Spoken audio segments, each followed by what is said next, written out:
Bismillahirrahmanirrahim. Alhamdulillah. Kita lanjutkan penyampaian materi pelatihan nutrisi TCM online. Kita sampai pada materi tentang klasifikasi makanan. Klasifikasi makanan ini berisi tentang beberapa jenis makanan, yaitu ada dari sayuran, biji-bijian, bumbu, herbal pemanis, buah, daging dan unggas, ikan dan seafood, kemudian produk susu, telur, minyak dan lemak, kacang-kacangan serta minuman. Itu bagaimana berdasarkan kacamata TCM itu seperti apa penjelasannya.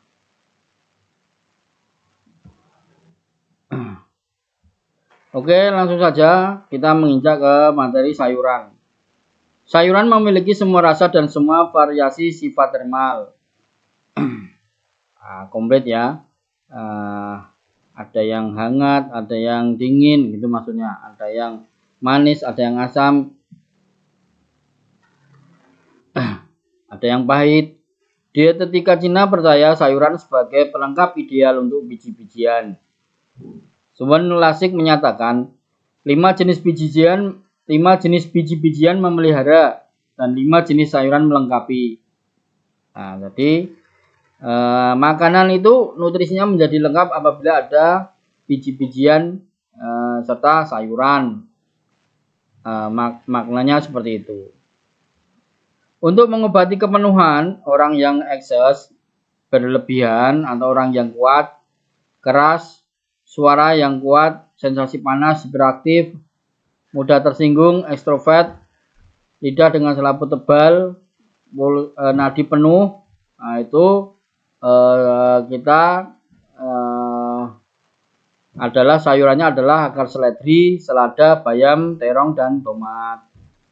Ini sedikit sederhana penjelasan di awal terlebih dahulu. Untuk mengobati kekosongan, orang yang lemah, suaranya tenang, menggigil, sering lelah dan lelah capek, introvert, lidahnya bengkak, denyut nadinya lemah, yaitu sayuran yang pas adalah adas, ubi jalar, kentang, wortel dan kubis. Jangan dibalik, kalau yang lemah dikasih bayam, ya energinya nggak naik-naik. Dikasih terong, energinya nggak naik-naik. Untuk mengobati panas, wajah merah, haus, akan minuman dingin, memburunya kondisi dan rasa sakit dengan panas, lidah merah, denyut nadi cepat, yaitu tomat, mentimun, kecambah, entah bambu, entah kacang kedelai, entah kacang hijau, serta dandelion. Konsepnya TCM itu seperti itu. Konsepnya TCM itu seperti demikian, ya kan. Untuk mengobati dingin, menggigil, keengganan terhadap dingin, kondisi dan rasa sakit memburuk dengan lidah dingin, pucat, bengkak, lemah, denyut nadinya lambat, daun bawang, bawang merah, daun bawang, adas dan wortel. Itu untuk yang mengobati dingin. Untuk mengobati sindrom kelembapan, pola kelembapan, itu perasaan berat secara umum, pembengkakan, mager ya, tidak mau bergerak, pembengkakan patologis, edema, gangguan dahak kronis, misalnya sinusitis frontal, bronkitis, kista tumor. Itu hati endi Belgia. Hati endi Belgia itu semacam seperti sayur sawi ya.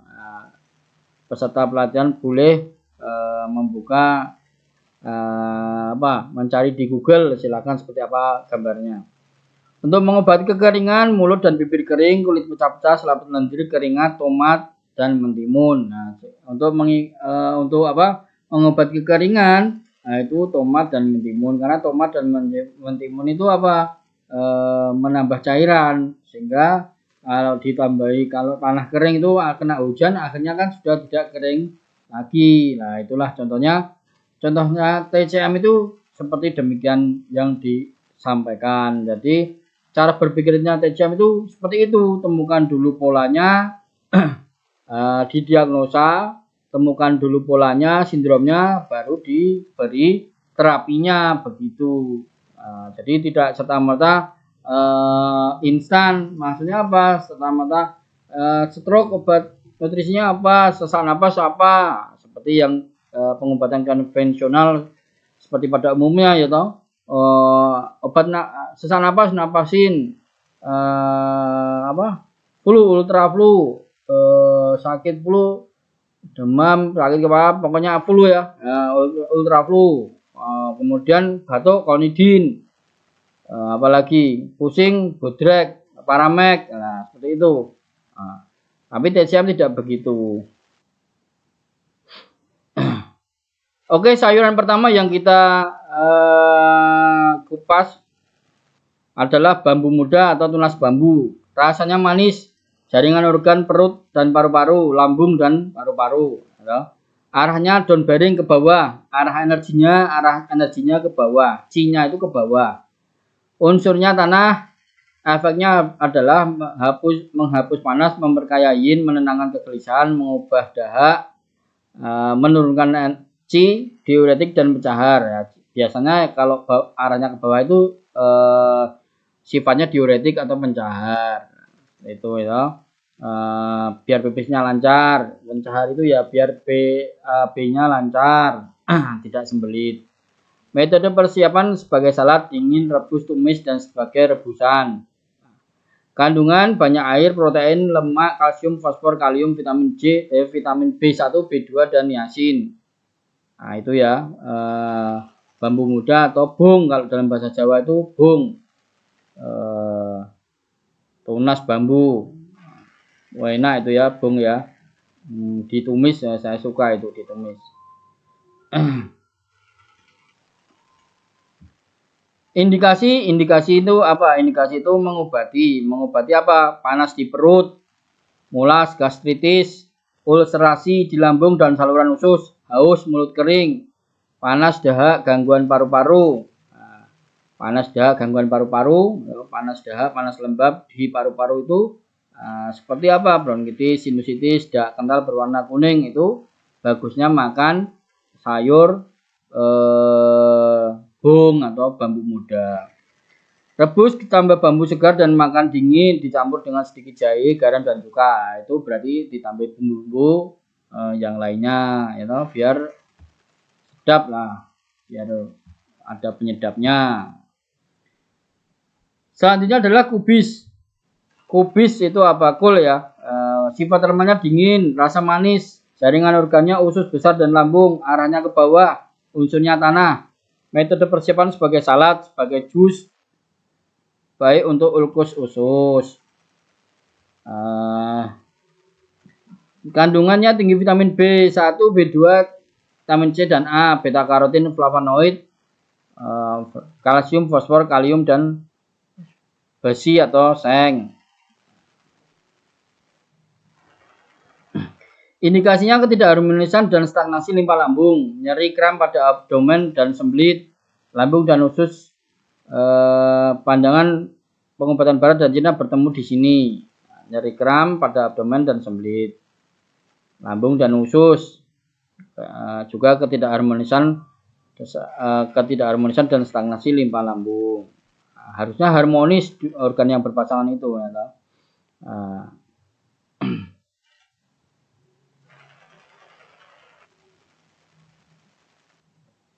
Lambung dan usus, pandangan pengobatan barat dan Cina bertemu di sini. Ya, maksudnya apa ya? Maksudnya pencernaan itu ya, bisa usus, bisa lambung, bisa berbeda-beda kalau dalam pandangan medisnya. Nah, tapi bisa sama lah, intinya pencernaan. Selanjutnya adalah sayur kubis Cina atau napa kubis. Sifat termalnya netral ke arah dingin, rasa manis, jaringan organnya usus besar dan lambung, arah ke bawah, unsurnya tanah. Efeknya adalah Membersihkan panas, meningkatkan pencernaan, menciptakan cairan tubuh, diuretik dan pencahar. Jadi memang kubis itu membersihkan usus ya, membersihkan usus besar ya. Persiapan memasak, di jus, direbus atau sebagai rebusan boleh. Kandungan kaya akan vitamin A, B2, C, niacin, kalsium, dan zat besi, beta karotin, magnesium, fosfor, asam amino, esensial, minyak mustard. Indikasi panas di lambung, gastritis, ulkus lambung, ulkus duodenum, haus, mulut kering, mengobati gastritis. Kalau sakitnya gastritis atau asam lambung, kasih jus jus kubis. Panas di paru-paru, demam dingin, batuk. Tipsnya yang ditulis dengan tulisan tebal hitam itu artinya penting ya toh. Penting artinya maksudnya. Sehingga ditulis dengan bold atau tebal hitam. Rebusan jus kubisina, lobak dan madu. Nah, prakteknya seperti itu. Prakteknya kubis plus lobak dan madu. Nah, itu diminum. Kering dan panas di usus adalah sembelit, gejalanya sembelit dan perut kembung. Nah, itu untuk mengobati seperti yang di atas, untuk mengobati beberapa indikasi yang disampaikan di atas. Kemudian mentimun. Mentimun sifat termalnya sejuk, rasa manis, jaringan organnya limpa, lambung, usus besar, arahnya ke bawah, down bearing ya ke bawah, unsurnya tanah. Efek membersihkan panas, saluran air,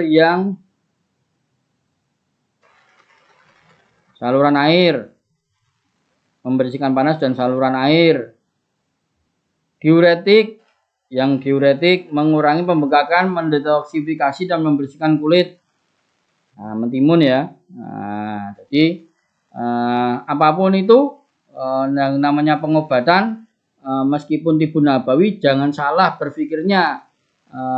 Umpama sudah disebutkan beberapa khasiatnya habatus sauda ataupun madu, ya tidak semua orang cocok dengan diobati habatus sauda, sehingga ada beberapa kitab tibu nabawi menjelaskan kamu makan ketimun dulu. Nah, termasuk pada saat putri Rasulullah, nah itu makan kurma dibarengi dengan mentimun. Nah, seperti itu. Biar apa? Mentimun itu bisa menetralisir panasnya kurma, sehingga bisa netral. Nah, begitu. Kalau kurma terus kebanyakan nanti bisa ekses, nanti bisa berlebih kan gitu.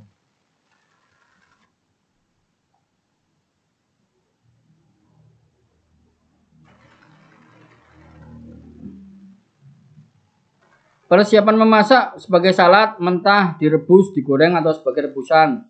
Kandungan vitamin B1, B2, niacin, beta karotin, tinggi kalium, magnesium, amaroid, pahit ya. Terkadang kan pahit itu mentimun itu. Kalau ada beberapa yang mentimunnya manis enak, ada yang terkadang ketika digigit bersama kulitnya itu terasa pahit.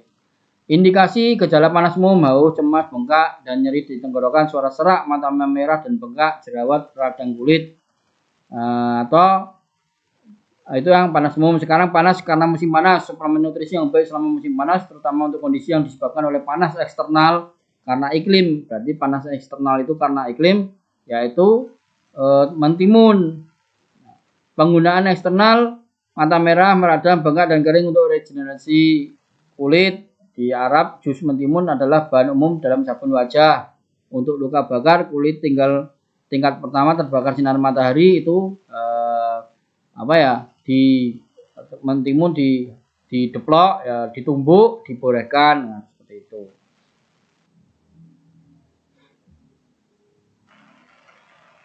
Kontraindikasi, gejala dingin dan kekosongan pada pembakar tengah, CO tengah. Nah, ketika CO tengahnya itu sedang lemah dan dingin, itu tidak diperbolehkan untuk mengkonsumsi mentimun. Ketika sakit perut, diare, memberu dengan dingin, nah, termasuk diare itu kan sindromnya dingin, biasanya seperti itu. Di CO tengahnya dingin, nah, itu tidak diperkenakan makan mentimun. Tapi berarti kalau panas sembelit itu mudah obatnya jus mentimun.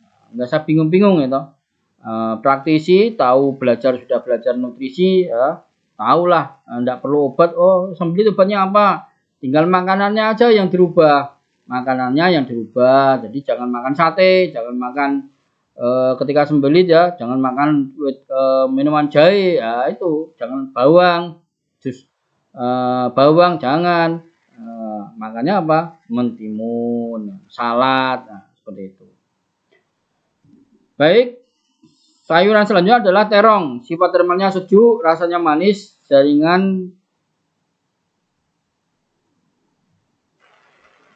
Aduh, belum di anu. Oke, enggak apa-apa.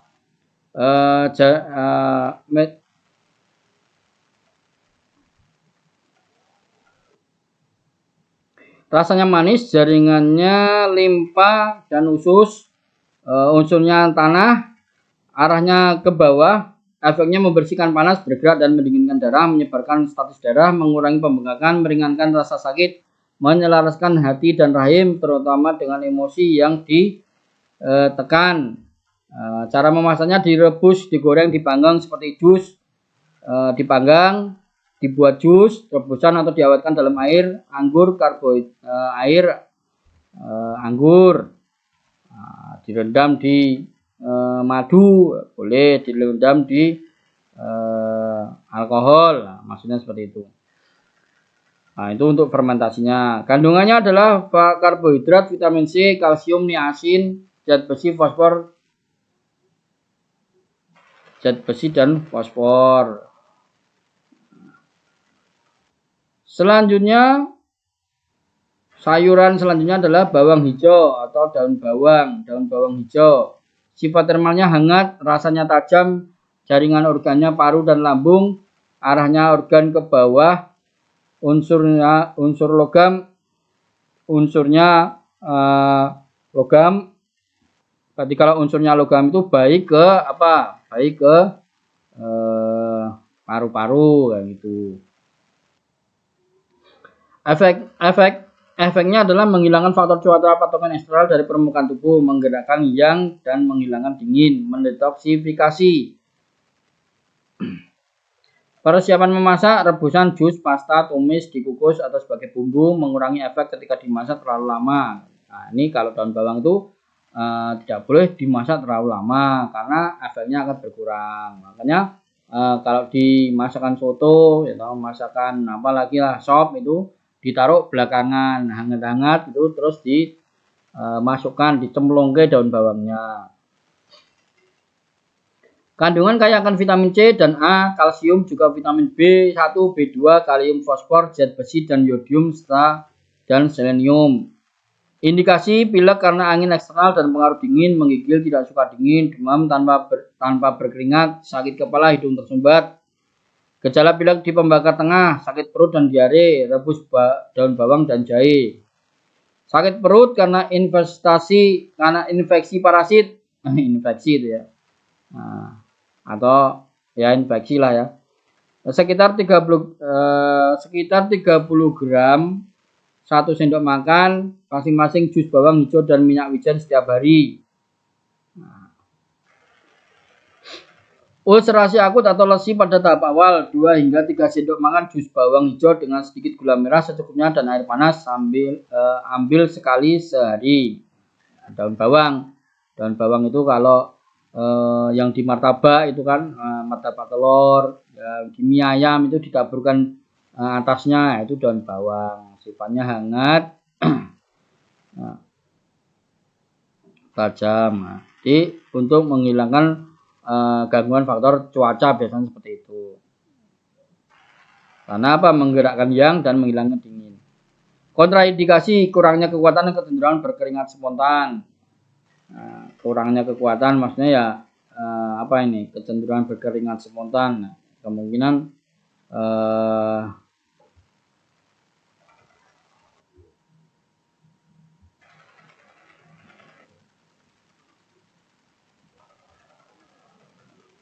kurangnya kekuatan dan kecenderungan berkeringat spontan.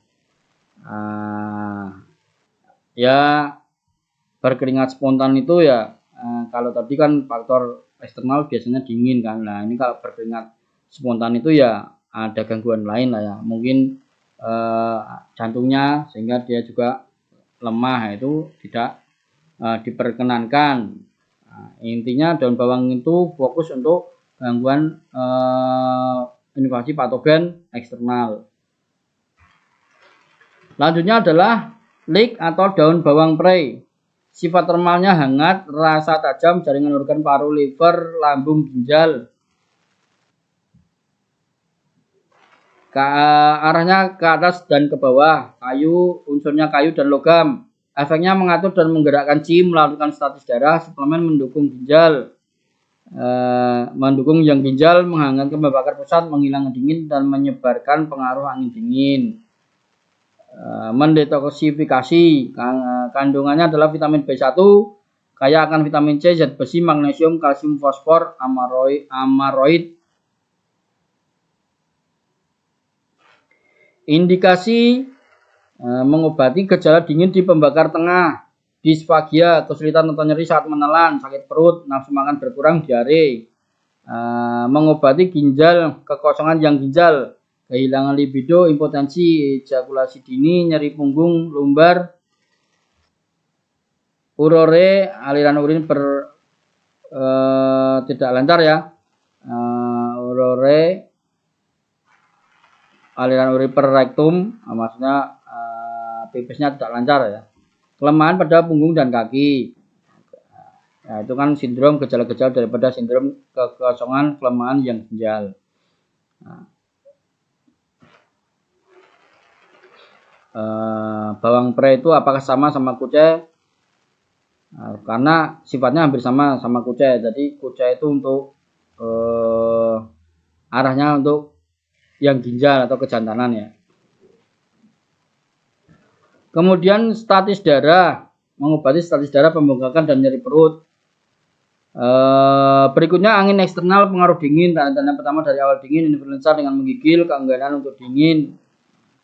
Nah, itu bisa beri nutrisi dengan daun bawang prei yang cukup banyak. Kontraindikasinya adalah gejala panas, kekosongan yin umum. Jadi gejala panas itu sebab kekosongan yin umum. Atau tidak boleh. Terus bagaimana caranya? Ya harus dinutrisi dulu cairannya. Cairannya harus diisi dulu ya. Cairannya harus diisi dulu. Nah, baru dihangatkan, baru dihangatkan, dinaikkan yangnya kan seperti itu.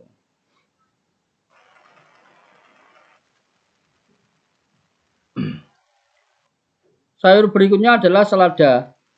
Selada sifat termalnya sejuk, rasa manis pahit, jaringan organnya usus besar dan lambung.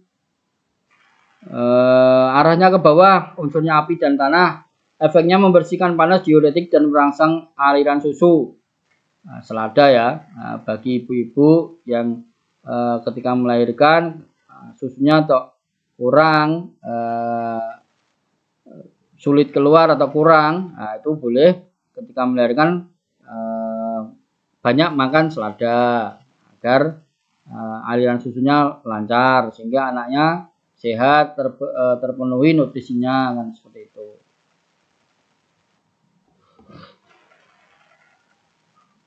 Metode persiapan mentah, direbus atau sebagai rebusan. Kandungannya kalsium, vitamin A, C, klorofil, disimpan terutama di daun luar. Nah, banyak klorofilnya.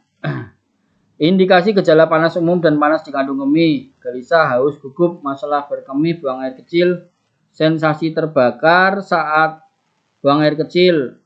Buang air kecilnya itu sudah susah, rasanya panas, sentlep gitu, semlat. Nah, itu jarang, bahkan juga jarang urinnya gelap atau warna urinnya gelap atau kotor.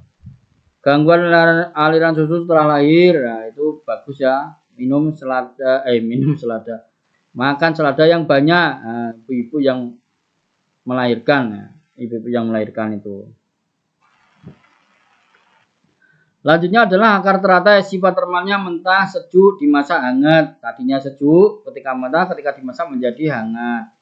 Kok bisa begitu? Ya memang begitu ya.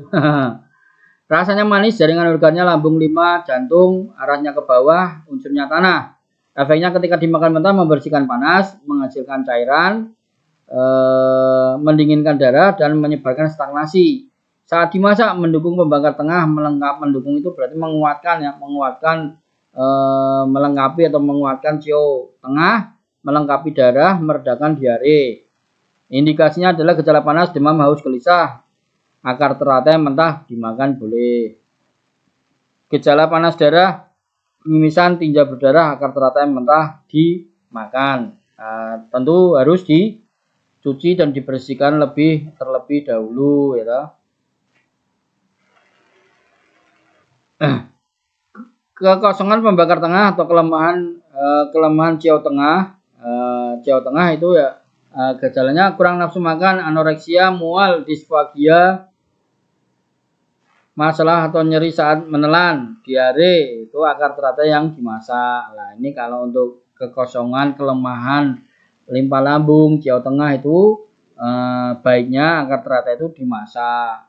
Nah, direbus, ditumis. Kekosongan darah, kelemahan umum, vertigo, pusing, kolaps atau kerusakan berulang, maksudnya sakitnya kambuhan, direkomendasikan terutama setelah melahirkan. Akar teratai yang dimasak dengan Angelica radix angelic sinensis mengisi kembali darah. Radix angelic sinensis itu herba Cina yang terkenal ya. Nah, nanti boleh dicari gambarnya seperti apa. Ini kan cuma sekedar semacam tips saja. Kalau untuk setelah melahirkan itu akar teratai dimasak dengan ya direbus lah ya, direbus dimasak dengan berbarengan dengan Radix angelica sinensis mengisi kembali darah. Memang tonik darah dia itu. Tonik darah.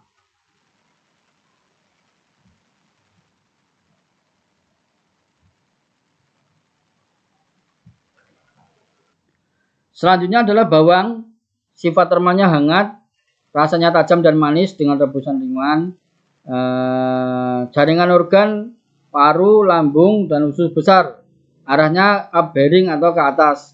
Efeknya suplemen perut, menguatkan perut, mengatur qi, menyebarkan status darah, mengusir dingin, menghasilkan keringat, meningkatkan nafsu makan. Habis makan bawang 3 siung itu langsung keluar keringatnya gitu loh.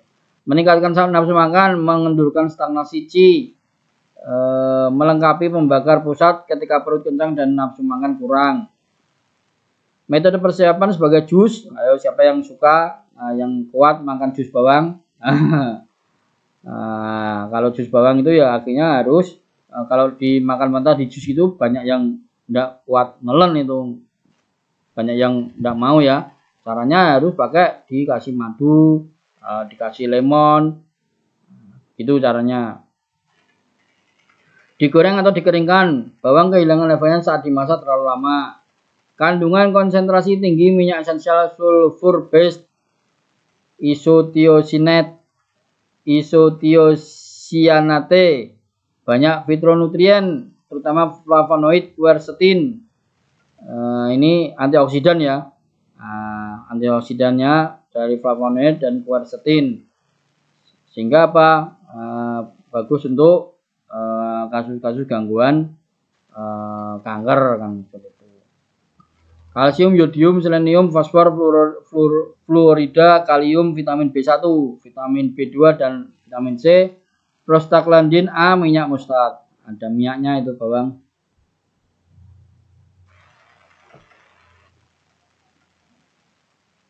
Indikasi adalah indikasi mengobati hipertensi, tekanan darah tinggi, hiperlipidemia, peningkatan kadar lipoprotein dan dalam plasma darah, penyakit jantung koroner, pengobatan barat dan Cina.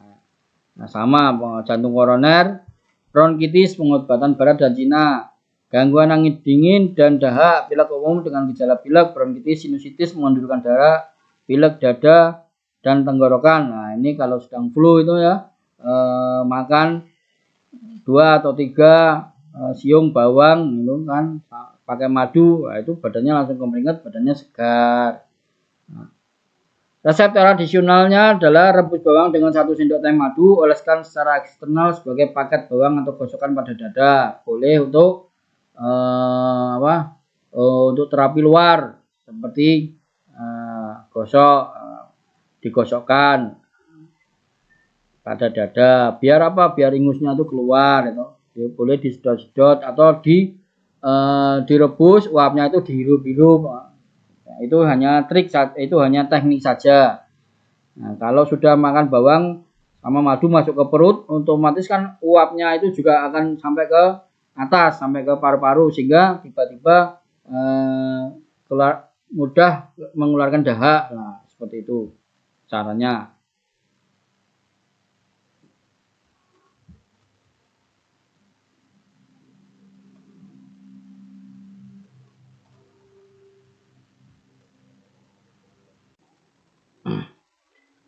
Penggunaan luar untuk gigitan serangga, pembengkakan, nyeri, bawang mentah atau kompres jus bawang. Nah, itu kalau dalam terapi bisa digunakan untuk terapi moksa. Jadi apa namanya?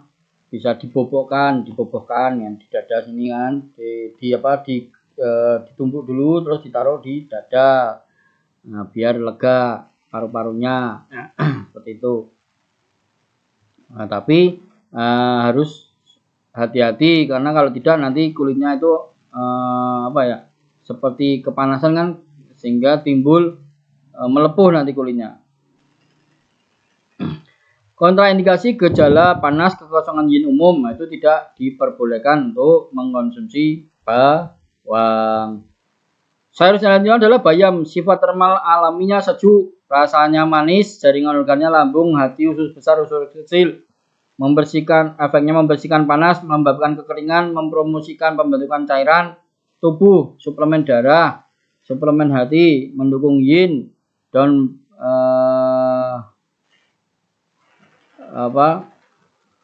terutama hati dan lambung, kemudian mendukung yin, arahnya ke bawah. Metode persiapan blanch itu blanching, seperti salad atau lauk atau direbus. Blanching itu dipanasi sebentar, terus dicelupkan, dimasukkan ke es batu, rendaman es batu atau dingin. Nah, itu seperti itu. Mengandung kaya akan vitamin A, beta karotin, asam folat, vitamin B, asam aminofosfor, asam oksalat, kalsium, dan zat besi. Nah, jadi untuk yang sindromnya kekurangan kelemahan yin, kekurangan yin ya bagus nih untuk dikonsumsi bayam ya toh. Bayam ditambah wortel, dimasak, dibikin sayuran ya, dibikin kuah gitu kan, diminum kuahnya itu bagus untuk menambah cairan tubuh, pembentukan cairan tubuh atau menambah darah. Juga mendukung yin, menambah yin. Indikasi panas di perut, mulas, gastritis, ulkus, gastrointestinal, haus, mulut kering dan gelisah. Gejala panas dan kekosongan yin hati, yin liver, sakit kepala, pusing, tinnitus, mata memerah, gelisah, penglihatan kabur, rabun senja, insomnia. Nah, karena kan biasa ya kalau liver itu kan energinya sama atau hubungan luarnya sampai ke mata kan gitu, sehingga kalau ada gangguan ke liver otomatis mata itu juga mengalami gangguan, entah penglihatan kabur, entah rabun, entah banyak macam lah.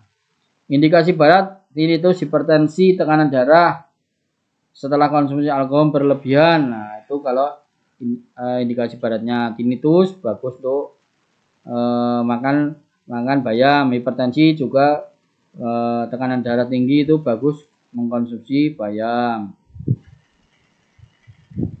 Rebus bayam, biarkan dingin, bumbui dengan kecap, cuka dan garam. Nah, itu Caranya seperti demikian. Panas dalam darah, mimisan, gangguan kulit dengan gatal-gatal, kemerahan, pengkristalan kulit, kekeringan dan panas di usus besar, sembelit, fistula anal, wasir, darah dalam tinja, sembelit kronis pada orang tua. Nah, itu banyak makan sayur bayam. Kontraindikasinya kekosongan pembakar pusat dengan kecenderungan untuk diare. Ya, jadi ketika kelemahan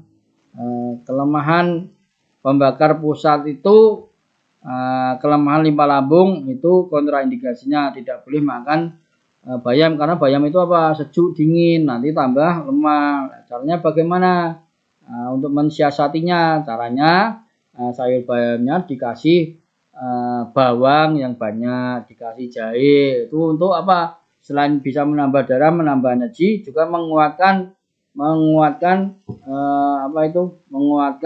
ciau tengah, pembakar tengah atau limpa lambung. Nah, itu prakteknya, resepnya seperti demikian. Kan ini cuman materi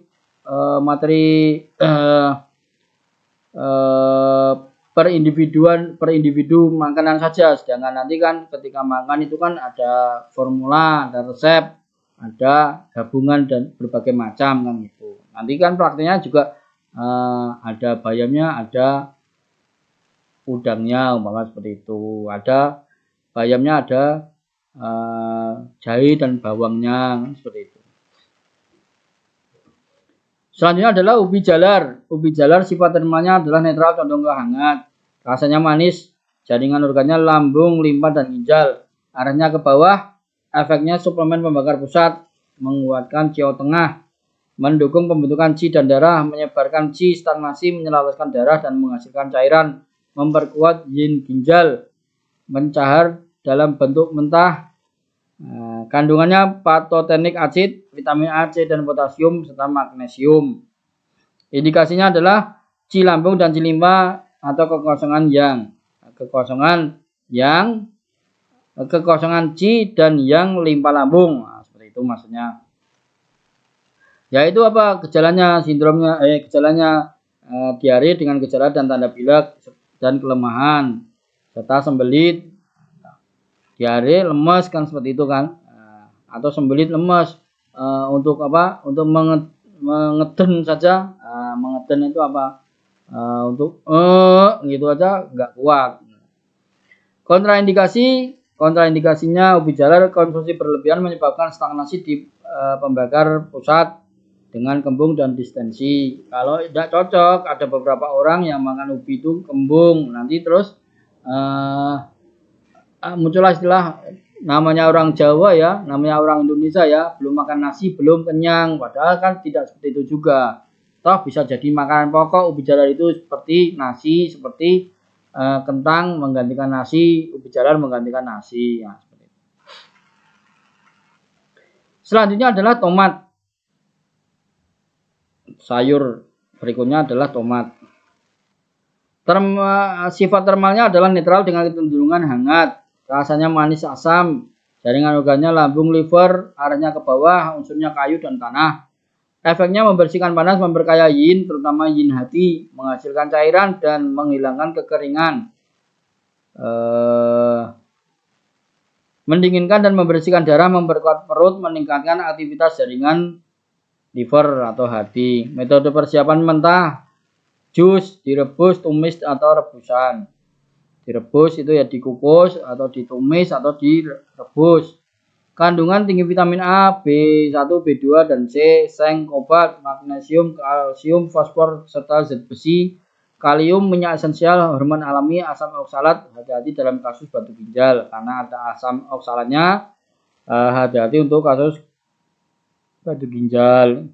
Kalau maksudnya apa? Orang yang memiliki sudah terindikasi memiliki punya batu ginjal ya jangan makan tomat, karena tomat itu mengandung asam oksalat. Indikasi adalah panas dalam darah, mimisan, gangguan kulit dengan gatal, kemerahan pada kulit, alergi matahari, alergi musiman.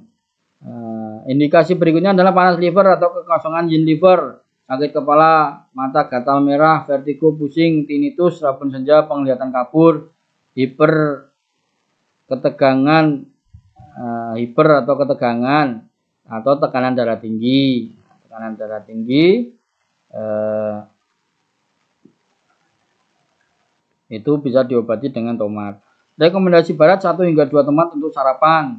Nah, kalau orang barat itu apalagi yang suka diet, nah, 1-2 tomat untuk sarapan. Gejala panas dan kekosongan yin lambung, haus, tenggorokan kering, kurang nafsu makan, gelisah, udah ambil aja, minum aja jus tomat. Gejala panas dan kekosongan cairan tubuh, gelisah, gugup, tomat segar dengan gula, campuran tomat dan jus melon. Itu tekniknya.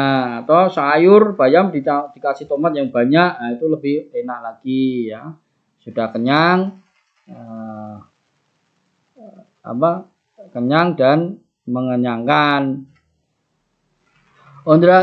Kontraindikasinya adalah dingin dan kekosongan di pembakar tengah. Biasa kelemahan limpa lambung itu tidak diperbolehkan untuk mengkonsumsi tomat yang banyak.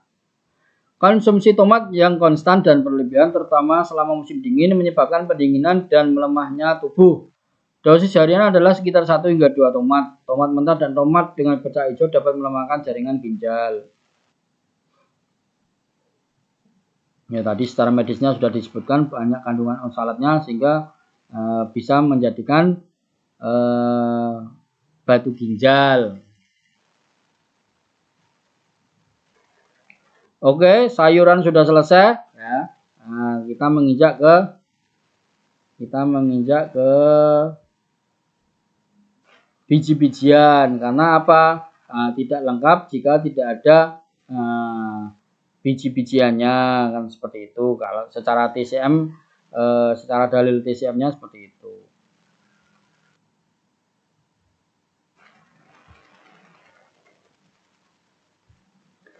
Biji-bijian dan kedelai.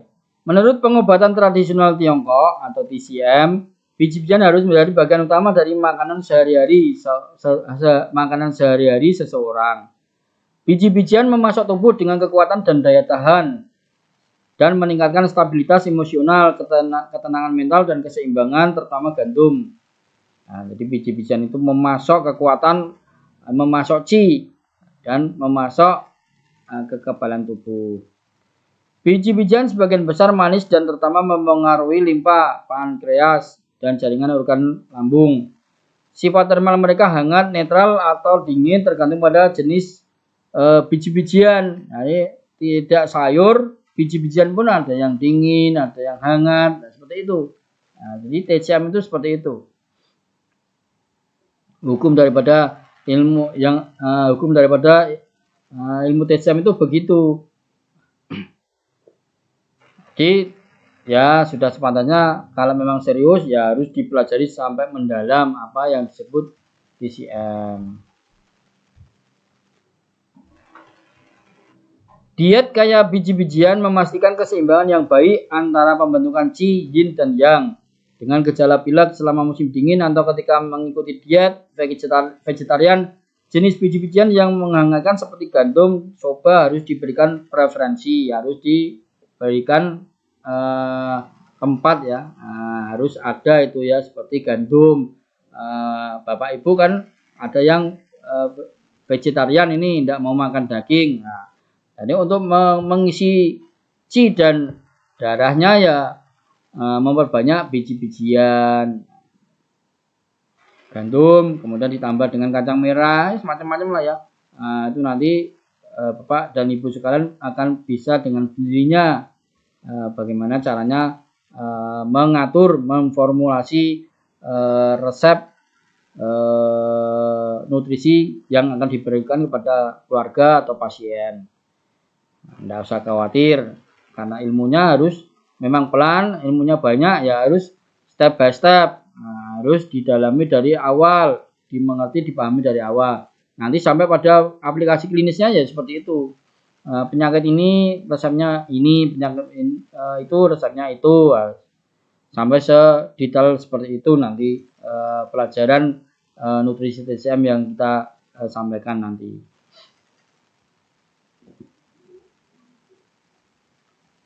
Dalam kasus tersebut, energi panas biji-bijian harus ditingkatkan dengan menambah rempah-rempah dan sayuran hangat seperti kayu manis, jahe, bawang putih, kismis, dan adas ke dalam makanan.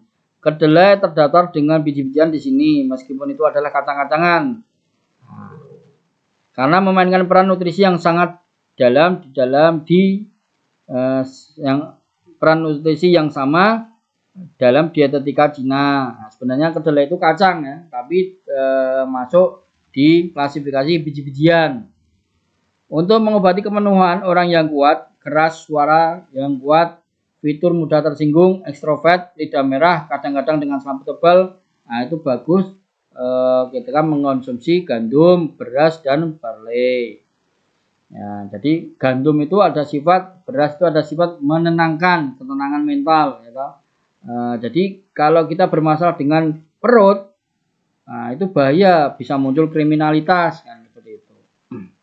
Di dalam ilmu Tibbun Nabawi juga sudah dijelaskan, sudah diajarkan kita mengenal yang namanya gandum talbinah. Ini gandum talbinah itu akan menenangkan, nah, seperti itu. Kalau dalam Islam itu ada ketika Bapak Ibu melihat film Sahabat Umar bin Khattab. Ketika itu ada seorang ibu-ibu yang mengalami kelaparan karena tidak punya gandum dimasak untuk anak-anaknya yang masih kecil-kecil. Karena seperti itu dia terusnya emosi menggerutu, komplain, menjelek-jelekkan pemimpin Islam pada saat itu yaitu sahabat Umar bin Khattab. Dijelek-jelekkan. Imam kok seperti itu, pemimpin kok tidak tahu ada rakyatnya yang kelaparan, bla bla bla bla bla bla. Lah, pada saat itu kebiasaan daripada seorang pemimpin sahabat Umar itu kalau malam tidak tidur, dia keliling ronda gitu.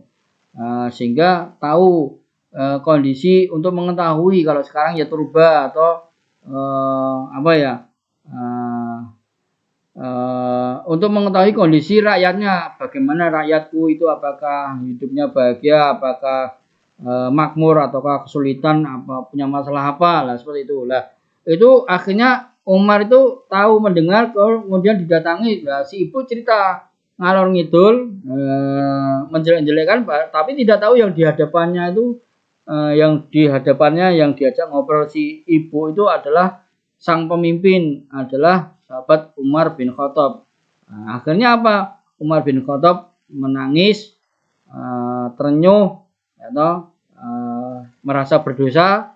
Kemudian dia pulang ke Baitul Mal ya, tempat penyimpanan gandum untuk ya istilahnya apalah kalau sekarang itu menteri pertaniannya ya atau apalah ya, atau menteri apa gitu kan.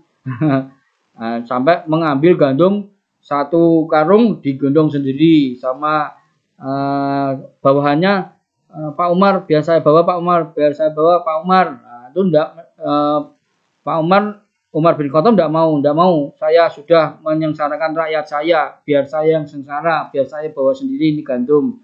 Akhirnya diberikan ke ibu itu, kemudian dimasak ibu untuk anak-anaknya, sehingga anak-anaknya sudah tidak ada yang menangis lagi. Karena apa? Sudah tenang. Pada saat itu kan anaknya kelaparan menangis.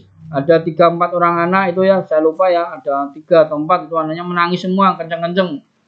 Si ibu itu belum matang, anakku buburnya belum matang, enggak matang-matang karena biar lama anaknya itu biar tertidur. Nah, seperti itu. Sehingga apa? Sehingga enggak matang-matang biar anaknya tertidur, udah tidak nangis. Karena yang dimasak batu pada saat itu, batu ditaruh di panci, dikasih air, dinyalakan apinya, anaknya nangis-nangis, enggak matang-matang itu. Akhirnya apa? Tujuannya biar anak itu tertidur gitu loh. Nah, tapi setelah diberi gandum sama Umar, sama sahabat Umar, sama pemimpinnya pada saat itu, dimasakkan sekalian, kemudian dibantu disuapi ke anak-anaknya. Lah seperti itulah. Sehingga gandum atau beras itu untuk menenangkan emosional, untuk menenangkan emosi atau menenangkan mental daripada seseorang. Untuk mengobati kekosongan atau orang lemah suara, tenang, sering lelah dan lelah, pucat, lidahnya bengkak, nadinya lemah, yaitu gandum, beras, gandum kasar, jagung, millet. Nah, itu caranya begitu. Untuk mengobati panas, lidah merah, denyut nadi cepat, wajah merah, mata memerah, gugup, itu gandum, barley, biji bayam, amaran. Ya. Nah, kalau kita tidak pernah makan amaran itu tidak pernah, atau biji bayam itu tidak pernah, dan tidak tahu.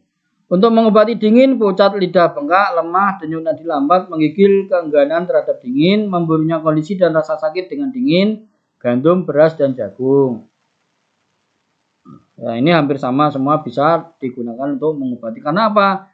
Karena biji-bijian ini kan makanan pokok. Untuk mengobati kelembapan, pembengkakan, edema, gangguan dahak kronis misalnya sinusitis, frontal bronkitis, yaitu millet, gandum hitam, soba, barley.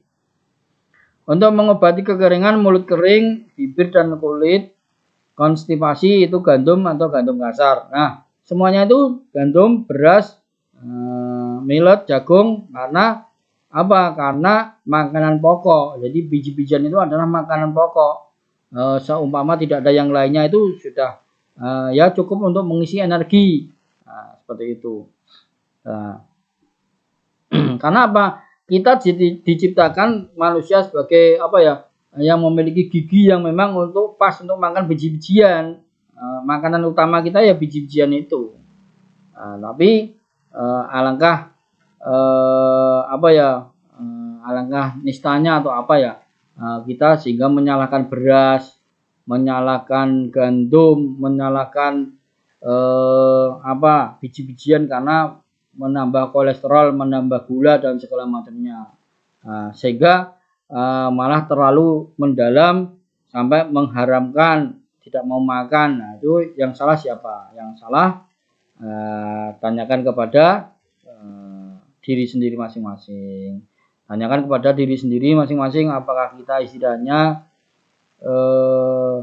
sudah pas, apakah kita sudah berolahraga, bergerak, apakah kita sudah bisa menghilangkan stres duniawi kita, kan seperti itu.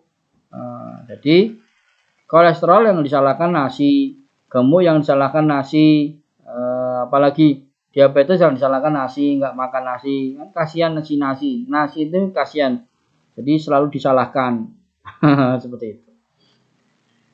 Ya paling tidak tetap makan meski sedikit, ya toh, setengah porsi, yang banyak sayurannya atau yang banyak kacang-kacangannya boleh, tidak apa-apa. Tips untuk persiapan biji-bijian. Dalam nutrisi Cina, biji-bijian selalu dimakan, dimasak, atau sebagai rebusan. Tidak pernah mentah. Biji-bijian dapat dimakan utuh, digiling kasar, atau halus. Sebaiknya baru digiling sebelum digunakan. Nah, jadi untuk digulung menjadi serpihan. Jadi biji-bijian itu dalam nutrisinya harus dimasak, atau entah direbus, entah dikukus. Nah, seperti itu ya. Untuk mempersingkat waktu memasak biji, jika memungkinkan, gunakan biji-bijian yang ditanam dan diproses secara organik jika memungkinkan. Selalu bilas biji-bijian dengan baik sebelum digunakan. Nah, kalau sekarang kan kita tidak lepas dengan pestisida, ya toh. Tidak lepas dengan pestisida. Lah, mau gimana lagi? Wong kita lahir di zaman modern, hidup di akhir zaman, sehingga serba instan dan serba cepat. Mau cepat panen, kasih semprot pestisida, semprot pupuk kimia dan segala macamnya. Lah, bagaimana untuk bisa mengobati, meredam atau mengimbangi hal seperti itu? Ya kita banyak konsumsi probiotik. Bapak Ibu boleh mengikuti kelas probiotik yang kita adakan. Biayanya murah, terjangkau, kebangetan kalau masih bilang mahal, ya. Jadi bisa nanti membuat yogurt sendiri, membuat susu kefir itu bagaimana. Nah, itu untuk mendetoksifikasi racun-racun yang kita konsumsi ketika kita dari makanan, seperti akumulasi daripada pupuk kimia ataupun pestisida makanan-makanan yang kita makan. Semuanya kan biasanya seperti itu, termasuk bahkan hewan ternak pun juga seperti itu, diberi obat-obatan dan segala macamnya. Oke lah, kita hanya perkenalan saja. Untuk mempersingkat waktu, memasak biji-bijian dan membuatnya lebih mudah dicerna, rendam biji-bijian selama 3-10 jam sebelum dimasak. Ini mengurangi pitin, asam fitat, menghambat penyerapan mineral, dan membuat mineral lebih tersedia.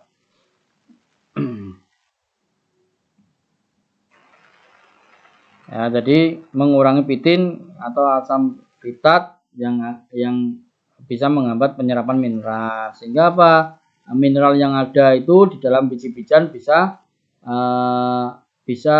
aman lah, bisa siap, bisa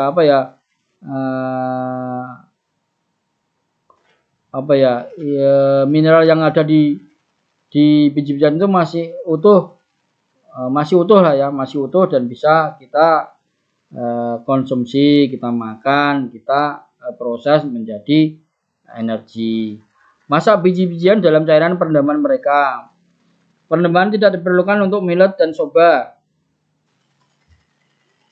Perendaman tidak diperlukan untuk millet, soba, beras, atau jagung giling, polenta. Untuk memasak biji-bijian, gunakan 2 hingga 2,5 bagian air untuk setiap bagian biji-bijian. Untuk barley, gurunkan biji kering yang kasar mentah, dan terutama polenta, 3 hingga 4 bagian air dapat digunakan. Nah, ini kita familiar ya masak nasi itu ya, ada berapa airnya itu kan yang sudah biasa masak tahu ya. Supaya apa? Supaya tidak kayak belenyek, supaya tidak nasinya itu akas. Akas itu apa ya? Akas itu ya kasar gitu. Tapi supaya kalau airnya itu pas, jadi nasinya itu pulen. Jadi jangan sampai belenyek seperti kayak bubur ya, itu kan jadi tidak enak juga kan. Seperti itu. Supaya pulen kalau komposisinya airnya itu pas. Masak soba, millet, nasi putih, kasar, biji-bijian atau serpihan biji-bijian selama sekitar 20 hingga 25 menit. Nah, itu matangnya seperti itu.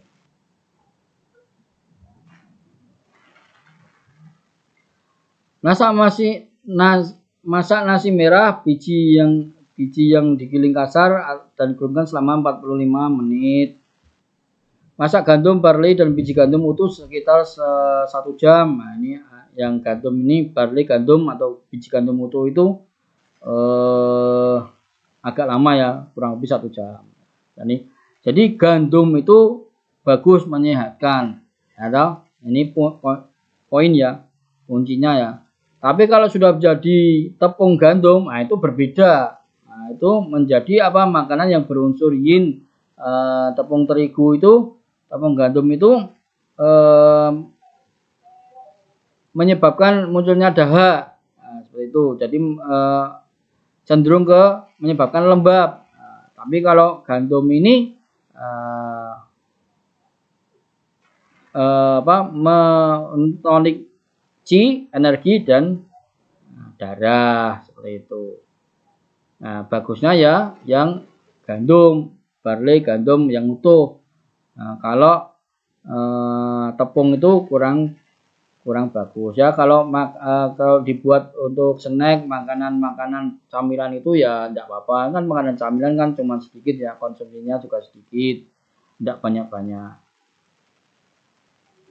Untuk hasil terbaik setelah memasak, angkat panci dari sumber panas dan biarkan biji-bijian duduk tertutup selama sekitar 30 menit. Garam, bumbu atau rempah-rempah jika diinginkan harus ditambahkan ke hidangan biji-bijian setelah dimasak. Rempah-rempah yang membuat biji-bijian lebih mudah dicerna itu jintan, adas, ketumbar itu bisa dicampurkan ke nasi ya itu untuk menambah apa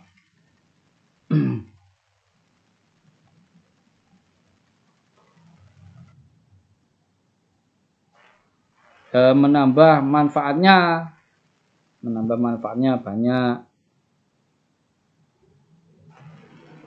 Ketika makan ada bau pandannya itu kan terasa enak. Ketika makan ada bau bumbu apa gitu kan yang terasa enak. Jadi semacam kayak nasi-nasi yang dari Arab sama India itu kan seperti itu. Nasinya itu banyak herbanya, banyak bumbu-bumbunya.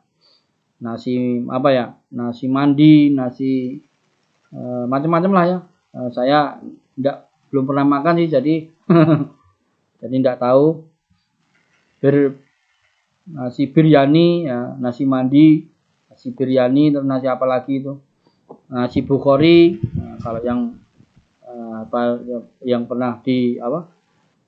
Yang pernah biasa di Arab Saudi tahu makanan-makanan seperti itu.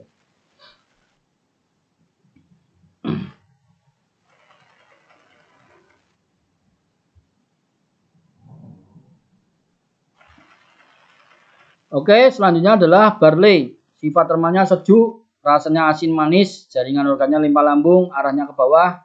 Unsurnya tanah dan air, efeknya membersihkan panas, menyebabkan kekeringan, memelihara yin, menyelaraskan perut dan menghilangkan penghalang pencernaan, mendetoksifikasi dan meningkatkan diuresis, pembentukan dan sekresi urin. Metode persiapannya dimasak utuh, digiling sebagai serpihan, sebagai rebusan, sebagai protein, bubur, boleh, tidak apa-apa, bagus. Mengandung protein pati, lemak, kalsium, vitamin B1, B2, B6, asam pantotenat, asam folat, kalsium, kalium, magnesium, besi, tembaga, seng, asam silikat, dan mucins. Indikasi gejala panas, agitasi, gugup, insomnia, kekeringan mulut. Nah, itu bubur gandum yang baru digiling dan dimasak. Makannya seperti itu. Gejala panas, kasih gandum. Ketidakharmonisan di pembakar pusat, mual, muntah, kurang nafsu makan, sakit perut karena kembung dan stagnasi makanan, mendukung fungsi pencernaan. Bubur barley yang baru digiling dan dimasak dengan bahan yang sedikit menghangatkan, misalnya kismis dan kayu manis, ditambah kayu manis itu kan jadi sedap tuh, jadi enak. Itu caranya masaknya seperti itu. Akumulasi air atau ademan dalam tubuh, jadi bengkak dalam tubuh itu bisa bisa digunakan konsumsi makan barley. Nah, jadi kalau Bapak Ibu sekarang kita kan di Indonesia itu makannya nasi kan. Nah, kalau ada sesuatu hal yang tidak diinginkan atau tidak cocok sama nasi, kalau biar takut gemuk atau takut diabetes, gulanya tinggi, coba diganti makannya, diganti gandum. Ya. Kemungkinan sekarang kan banyak itu gandum yang di Superindo itu di mall-mall swalayan yang mahal-mahal itu karena kan mereka jualnya biasanya organik. Nah, kalau Bapak Ibu mampu, ekonominya mampu ya enggak apa-apa silahkan. Enggak ada yang melarang. Jadi kalau mau ganti oat, ganti barley, ganti beras. Kalau biasanya kalau di Indonesia adanya beras merah ya, ganti beras merah. Beras merah aja mahal harganya. Jadi ya agak eman-eman ya, bukan terpaksa. Ya udahlah, disyukuri saja bisa beli beras itu sudah bersyukur alhamdulillah. Nah, seperti itu ya. Jadi barangkali ini saja ini kepada Bapak Ibu yang ingin ganti gandum, silahkan makan gandum biar kayak orang Eropa ya, biar kayak orang Rusia, orang Ukraina atau orang Eropa, nah itu makannya gandum. Oke, sementara sampai di sini. bisa kita lanjutkan pada pertemuan berikutnya. Kita tutup dengan bacaan alhamdulillah.